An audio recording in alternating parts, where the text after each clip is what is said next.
People have very high standards how they want their work life to be. And I said, look, if you can get your work life to be where you enjoy half of it, that is amazing, because very few people ever achieve that. Because the truth is, everything comes with overhead. That's reality. Everything comes with pieces that you don't like. You could be a Supreme Court justice and there's still going to be pieces of your job you don't like. Every job comes with pieces you don't like. And we need to say, that's part of it. You have to figure out how to set up your life in such a way that you can minimize the things. And I find people don't dislike hard work. What people dislike is being out of control. Like they can't control their life. They can't control their environment. This happens to me when I get overscheduled. I hate being overscheduled. I want some time to be able to think and free myself. We all have the same amount of time in the world.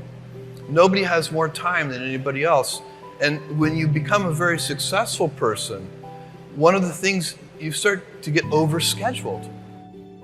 So a young person starting their career, I think there are probably a lot of things. Some of them are very well known and people have heard them many times, they're still true. One of those that you should always focus on, a young person should find something that they're passionate about to do. And that's not going to surprise anyone. It's a clear thing to do. It's very hard. If you don't love your work, you're never going to be great at it. The other thing I would suggest to any young person, even before they start their career, is to really think about their choices. Because I find young people, and when I was young, I made this mistake too.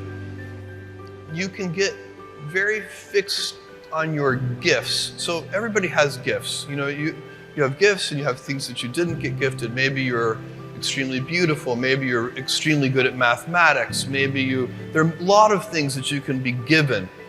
But those things can confuse you because they're not the things that construct your life. It's your choices that construct your life, not your gifts. You can celebrate your gifts. Be proud of them. Be happy of them. Actually, don't be proud of them.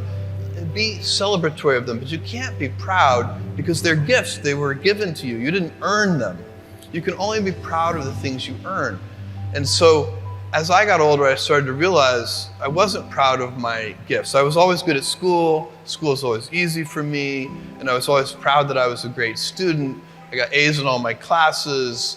I was good at math, all of that. And I thought that's who I was. But it's not true.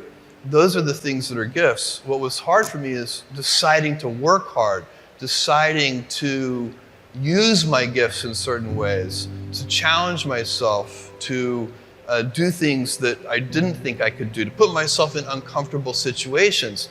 We all I would say to a young person, you can choose a life of ease and comfort, or you can choose a life of service and adventure.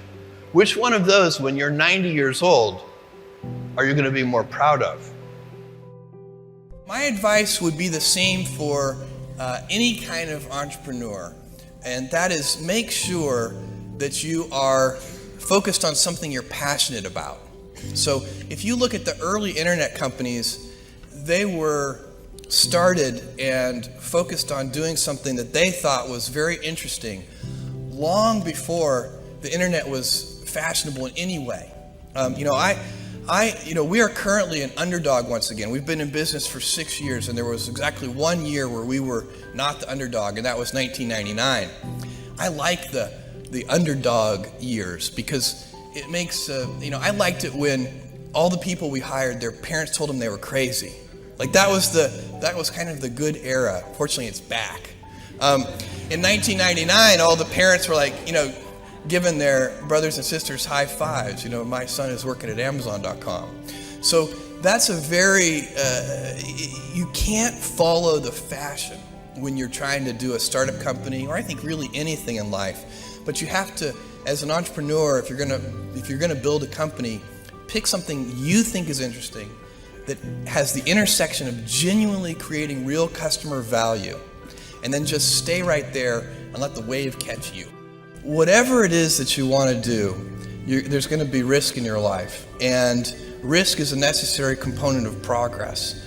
You can make any pioneering movements in the world of any kind, whether they be the geographical, physical exploration that I've just been talking about, or whether it be a more cerebral exploration of a scientific field. Or I bet you could ask that question of every speaker here, and I bet that every speaker here has taken substantial risks, whether it be intellectual or otherwise, to achieve what they've done.